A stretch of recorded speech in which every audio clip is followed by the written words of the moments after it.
I've been in the furry fandom for about 2 years, and I've been having a lot of fun with it ever since. Yeah, it can have its ups and downs, just like with any group or subculture. However, there was something I discovered in this fandom not that very long ago. I found something that amazed me as well as made me fearful, chills me to the bone. I'm frightened now knowing that my life could be thrown into chaos or ended on the spot without warning because of the hands of a malicious sociopath out there. Everyone knows that art is a big part of the fandom. It's one of the many things that we think about when we hear the word furry. Well, that fursuits, obviously. Many people have built careers out of drawing art for others who throw money at them. Even I aspire to join them and make a living out of what I love. I'm not the best of art, or at least I don't think so, but I'm at the point where my character's anatomy is at least comparable to the more experienced artists out there. And I even got a few people commissioning me, but that's not saying much. Little did I know what powers such a talent could have.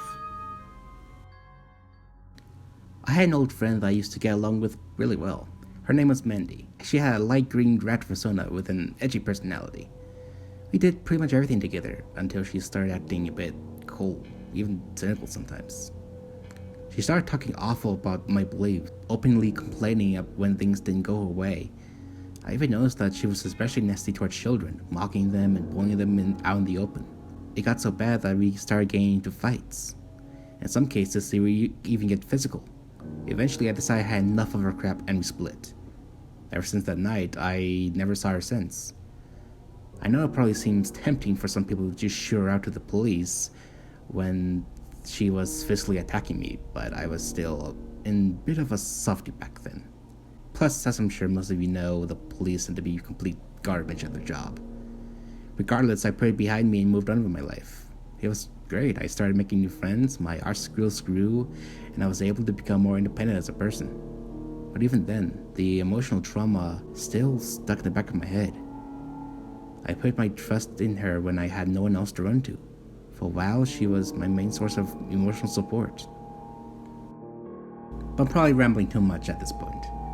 You don't care about how I got to this point or some big over-explained prologue, so I should cut to the chase. The reason why I'm telling this story is that I discovered that the art here in the fandom has much more power than any of us thought.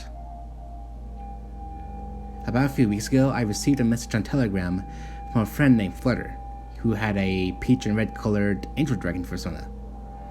He's pretty active in furry, so he likes to check out what his friends are favoriting. But he found something a bit alarming to us both. Hey, I have some bad news. What is it?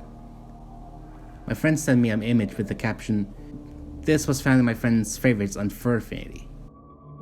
It was an art piece that showed my Fursona, a light blue coyote named Pixel, getting his arm ripped off by something biting him. It didn't show who or what was pulling his arm off. Only that Pixel was in dreadful pain. Blood spilled everywhere and my Fursona was even crying. On the bottom was a written message saying, "Fuck you, Pixel." What the fuck? I knew exactly who it was from. Mandy. Her ugly and sloppy art style was painfully recognizable to me. From the way the unpolished line art was done to the way the blood was drawn, it just screamed her name without anyone needing to point it out to me. Damn it! How the hell is she this fucking petty? It's one thing to draw in private, but to post it publicly online for the world to see? I know, that's why I decided it's probably better hearing from me rather than someone else. Did you report her? Yeah, but it doesn't seem like they're cooperating. Of course not, what did I expect? After that last message I sent, I stopped paying attention to the messages that's coming in. I was so frustrated. My blood was boiling and I needed to cool off. I went outside for some fresh air. I live in a pretty rural area, so it's a pretty quiet place. Along the way, I decided I would take a detour to a path through a high-up ledge, which sat by the side of a cliff. The cliff wasn't very tall. You could climb down without much trouble, and it wasn't enough to make someone fall to their death, though they would likely get injured by the time they hit ground or along the rocky cliff. The ledge also had a ruined fence to prevent people from just walking off. However, the fences had been there for a long time, so they were starting to fall apart. The wood grew rusty and fragile, drying up from deep brown to a more grayish brown. If it was up to me, I would have get someone to fix it or replace it by now. I stood there for some time to admire the area when a biker was passing by. I guess he had his headphones on loud and wasn't paying attention because he bumped right into me and sent me down falling off the ledge. It was a very painful fall, but I was lucky enough to be alive when I hit the bottom. I tried to get up, but it felt like every bone in my body hurt. Yo dude, you okay? I'm so sorry. I'm okay. Sort of. I can climb up in a minute. I just need the pain to die down for a moment. Then I heard a growling noise behind me. A black bear approached from behind me. I didn't have time to wait for the pain to go away. I immediately began to climb the cliff. I tried to grip onto the rocks, but I would just slip in my rush, giving the bear an open opportunity to strike. With its sharp teeth, it latched onto my left arm with a fiercely tight grip. I punched and I struggled in the pain, trying to get the bear to go away, but no luck. The creature tugged and pulled until it finally got my arm ripped off clean. The pain of having muscles, skin, even bones torn off was unexplainably painful. I just looked up as the bear threw my dismembered arm to the side like it was ready to attack again. Thankfully, the biker on top of the cliff began to throw heavy rocks and broken pieces of the fence at the bear to chase it away. Get out of here, you big fur sack! Leave him alone! I guess bears are easy to scare off because the bear was sent retreating into the woods. It didn't come back, which was I was immensely grateful for. I owed that man my life in gratitude. Hang on down there, I'll call the hospital. The biker carefully climbed down to tend to my wounds after calling an ambulance. Since I was in a pretty rural neighborhood, it took a little while for them to get here, but thankfully the biker was able to help in my meantime, using his shirt as a blockage to prevent the blood from coming out on my torn shoulder. I stayed in the hospital for a few days after that. They couldn't do anything about replacing my arm. I was stuck with my arm off for the rest of my life. The only thing they could do was permanently stop it from bleeding. During my time in the hospital, something came up to my mind. The art that Mandy posted. It was the same scenarios like this. Granted, it was the right arm instead of the left arm that my Fursona got ripped off, but it doesn't take away from the fact that these occurred on the same day. When Mandy posted the art of Pixel getting his arm dismembered, mine was too. Coincidence? Maybe, I thought to myself, but I wasn't completely sure. In the last few months I knew her, she was very spiteful and cynical. She was also the kind of person to become extremely petty, and one time she even described how she wanted to hurt her own sister. I thought perhaps I was exaggerating, but if my theory was true, then none of us was just her blowing off some steam or making simple filter art. She was much more dangerous than a simple cyberbully or that one bad apple at convention who was looking for a fight or to cause trouble. That's stupid, right? Surely you can kill somebody by making art depicting their torment or death. Furry art is fiction, made for fun. Oh my god, I was so wrong. I wish I wasn't. During my stay at the hospital, I noticed it was getting harder to breathe. Soon it was so bad I grew dizzy and struggling for oxygen. I began wheezing. I could barely see. The doctors rushed in quickly to save me, using an oxygen mask to get my breathing back to normal. It took some time, but my breathing went back to a steady, clear pace again. I was scared as heck. 2 near-death occurrences too soon. It was strange that I couldn't breathe all of a sudden. I originally thought maybe it had to do with my lost arm. Maybe like a blood circulation problem due to the abundance of blood loss. But the doctors debunked that theory when they explained that it shouldn't be happening just because of a lost arm, basically meaning that this came out of nowhere. A few days later, I was released from the hospital and sent home. When I finally got home and checked my messages, I noticed a few other messages from Flutter that I missed while I was gone. Stay there, I'm coming to your place right now. Where are you? Please reply. Pixel, are you alright? Pixel! The last message was a photo with no captions. It was another piece of art from Mandy. Sorry, my Fursona, Pixel. This time his arms looked dead and lifeless. His arms drooped on the floor, and his mouth was gaping open and expressionless. His throat looked like he was squeezed or sucked out of air as if he was suffocated to death. First Pixel getting his arms torn out and nearly suffocating to death? This seemed too perfect to just be a coincidence. Somehow, her art was either predicting the future, or the more likely theory, her art could dictate the future. I'm sorry I never replied. I got my arm ripped off by a bear and was stuck at the hospital. I'm glad you're alive, but I was worried you'd reply with that. Do you have trouble breathing as well? Yeah.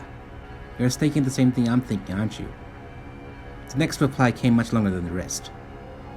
I'm not supposed to say this, but I'm part of a secret online furry subgroup that knows what's causing this. It's a phenomenon we call the Fursona owner curse. When a person draws someone else's Fursona in torment or misfortune, the person who owns the character will face the same or at least similar fate to them. And before you ask, it has to be in the realm of reality. For example, if Fursona is getting eaten by a dragon or disintegrated by a secret agent super laser, that's not gonna happen. But if it's getting hung, impaled, or say, suffocated, then the person's in trouble. Most people after reading that would think that it's freaking crazy. But after what I had been through, I had no reason to deny him. It was in my best interest to believe every word he said. How did I survive then? The misfortune doesn't have to be lethal, it just has to be negative. Even if it's a dangerous scenario, you can still survive, just as long as what happened in the art happens in real life. That's why I said I'd come to your place, so I could save you and call for help if you died. How did you survive the armed suffocation? The beggar passed by and chased the bear away. I'm thankful for him being here, and the doctors were able to save me just in time with an oxygen mask. What do we do now? I don't think there's anything that we can do. Mandy's still out there to keep drawing this kind of art, and the cops aren't going to believe us if we tell them that someone else's art is killing you. And it seems like the people who work as moderators for Fur Fandy aren't giving a shit about taking down her art. There's gotta be something we can do. Think of all the people she could hurt if she's seriously willing to do this. That's when I got an idea, but it was a bit questionable. Could I draw a punishment for her and get rid of her myself? No, I couldn't do that. It would go against all basic morality. I can't do that even if she was a sadistic freak. If it makes you feel any better, I can sleep over with you at your house. That way I can protect you if she does do more of this cursed art, literally. That's fine. Thank you. Of course, I'll be there soon. That was his last reply. While he was on his way, I decided to check Mandy's Fur Fandy page again, to make sure she wasn't drawing anything else to attack me or somebody else. My heart sank when I saw her latest submission. It didn't feature me this time, however. It was Flutter. The art featured Flutter in the driver's seat of a crashed car, as if he had gotten into a nasty accident. It didn't show what he crashed into, but it was clear that it was very dangerous and very lethal. Blood and broken glass were scattered everywhere, and Flutter's body was limp. Oh no, Flutter! I yelled as I ran out of the house. I tried to contact him through voicemail, but he didn't respond. I ran to the place that he usually takes when coming to visit my place. Even if there's a little bit of hope I could save him, I had to try. By the time that I arrived, it was too late. I saw his car crash on the side of the road. I decided I could see a dead deer that he ran over with antlers piercing into his torso. The road at this area had a sharp turn, so it was likely that he didn't see it around the corner and couldn't react in time. I almost threw up on the spot when I saw my friend dead from such a fate.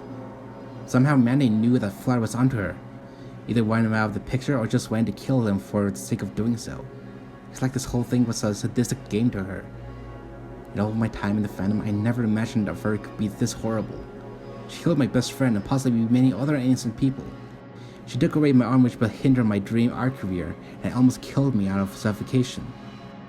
I called 911, and even though it was against my ethics, I gave it into temptation and gave a tip to the police in hopes that they would do something. Naturally, they didn't take me seriously and disregarded my claim entirely, either because I was crazy or if they were just shitheads like the cops usually are. I went home soon after, defenseless, alone, scared. When I got home, I checked Mandy's Fur Fandy one more time, and saw something that, while shocked me, I wasn't surprised to see. My Fursona Pixel was getting stabbed with a kitchen knife by Mandy's rat Fursona. Pixel was bleeding everywhere around the chest, his face expressing horror and pain, and his mustache running grin with an eerie glow of delight and thrill. I knew what this meant. She was coming to kill me in person. I knew the fate of the art would be unavoidable. I had no choice but to face her myself. I had to finish the job. I had to avenge Flutter, Mandy's fast victims, and save everyone that she could target in the future. I had to face her and kill her myself. I grabbed the baseball bat that I kept in the closet. Not the greatest defense ever, but more likely to protect me than if I used a knife against a knife-wielding maniac. I gave the wind back some swings to prepare my reflexes so I would be prepared by the time that she showed up. As a few hours later, as night fell and all light from the sun completely went invisible from my point of view, I saw headlights coming from the parking lot. I knew it was her. She came and she was ready for blood. I didn't hesitate. Even if it just 1 hour, I had to do everything I could to give her a run for her money. I knocked down my front door open, racing towards Mandy as she got out of the car. She swung her knife, but I was able to dodge just in time. Either out of luck, or my reflexes were already improving. With my only remaining arm, I gave the bat the most powerful swing I could muster and took it to her face, disorienting her for a brief moment, but that wasn't saying much. She regained her focus in seconds and kicked me to the gravelly ground as the bat fell from my grip and the small rocks poked on my back in agonizing pain. Although Mandy was bleeding a little from the head, she didn't lose focus or show any signs of fear or emotion. She took the bat and threw it away to the side. She put her fist against my chest and pinned me to the ground, giving her access to a clean, easy kill. Why are you doing this? I knew it was pointless getting answers, but I had to know. What does it matter? I get further in life and everyone I hate goes to hell. No one will get in my way again, and I can do as I please.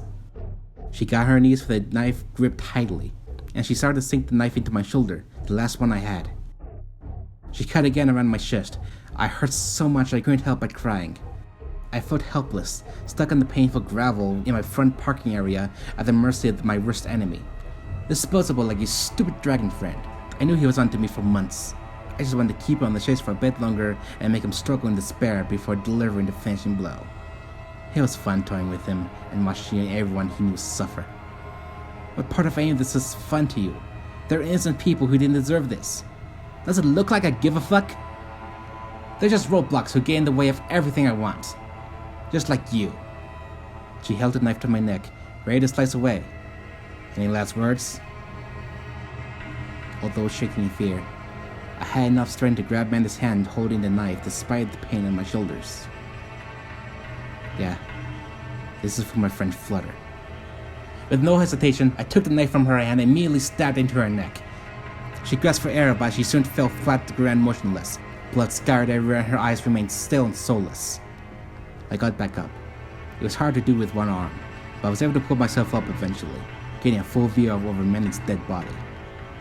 She killed so many people willingly. I couldn't let her roam this world freely any longer. She was far too dangerous to be kept alive. I decided not to leave cleanup to the police this time. I took her body and buried her in my backyard while it was still dark, hiding all traces of the confrontation that ended her life. I even drove a car into an empty part of the woods where no one would think to look or go out of their way to explore. I never want to see her face, her persona, or her art ever again. And take many people's lives just so she could get ahead and flex how great she saw herself as. She took her level of pettiness and selfishness to an entirely new level, like the scumbag that she was. She deserved to die like this. Out of curiosity, I managed to track down the group that Flutter mentioned knew about this curse. While they don't fully know how it works, they said that the working theory is that the Fursonas are connected to the souls of their owners. When someone creates a character or buys an adoptable one online and claims as their Fursona, they link that as if the Fursona is an extension of the soul. Drawing the Fursona in uplifting and happy scenes can bring good luck and fortune to the owner. But drawing them in misfortune or torment can ruin them, possibly ending their lives or changing them forever. The group would track down those who abuse the supernatural phenomenon for evil or selfish purposes. However, they have sworn to not use this tactic for themselves, out of respect for those who have died from this. They mainly just keep an eye on them and track them down if they can to stop them from causing more misfortune to others. Some of them are excellent hackers, so they were able to find their locations and head that way to stop them before they can cause any more trouble. If you're listening to this, consider this story as a warning. This is what art can do. It can be used to entertain, inspire, lift spirits, but it can also be used to destroy. If you draw someone else's persona suffering, the person on the other side will have to suffer with them. Please don't draw them like that. Draw them being bubbly and cute. Draw them having a fun party, hugging, eating cake, whatever.